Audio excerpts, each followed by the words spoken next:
Hello बच्चों, so let's understand the question first. The question says the ratio of weights of a body on Earth surface to that of the surface on a planet is 9/4.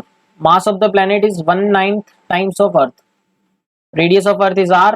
What is the radius of planet? दोनों की density same मानना है, mass density. तो बच्चों wait की बात करें हम किसी भी सरफेस पे, बॉडी का वेट का मतलब क्या होता है? It is the force with which this planet is attracting the body. और वो फोर्स कितना होता है? अगर उसके सरफेस पे वैल्यू जी है तो फोर्स होता है बच्चों M G, where M is the mass of the body. तो हम देख सकते हैं जो वेट है वो एम जी के प्रोपोर्शनल है, यानी कि वेट को मैं बोल सकता हूँ डायरेक्टली प्रोपोर्शनल टू जी, क्योंकि बॉडी का मास तो दोनों प्लैनेट पे सेम रहेगा, मास सेम नहीं होगा। और जी की वैल्यू बात करें तो जी डिपेंड करता है मास of planet upon radius of planet का स्क्वायर। तो हम देख सकते हैं बच्चों जी यहाँ पर किस पे डिपेंड कर रहा है? मास of the planet and radius of the planet के स्क्वायर पे। तो हम बोल सकते हैं जो वेट का रेशियो होगा वो भी किस पे डिपेंड करेगा? मास of the planet upon radius of the planet का स्क्वायर। सो यहाँ पे इंफॉर्मेशन दे रखी है बच्चों, हमको वेट का रेशियो दे रखा है और मास का रेशियो दे रखा है और रेडियस का रेशियो निकालना है।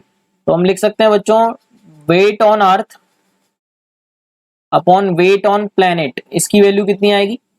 मास of earth, radius of earth का square, mass of planet and radius of planet का स्क्वायर।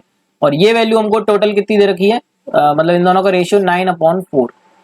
तो बच्चों यहाँ से हम देख सकते हैं, और हमको दे रखा है मास ऑफ प्लैनेट इज 1/9, मतलब मास of planet is 1/9 times of mass of अर्थ, ये दे रखा है।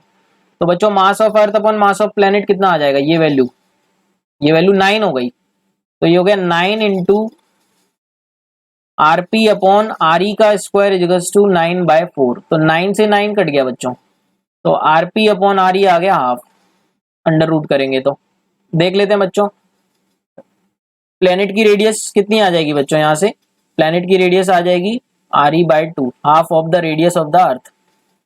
Second option is the correct answer बच्चों। I hope you got the concept. Thank you so much and all the very best.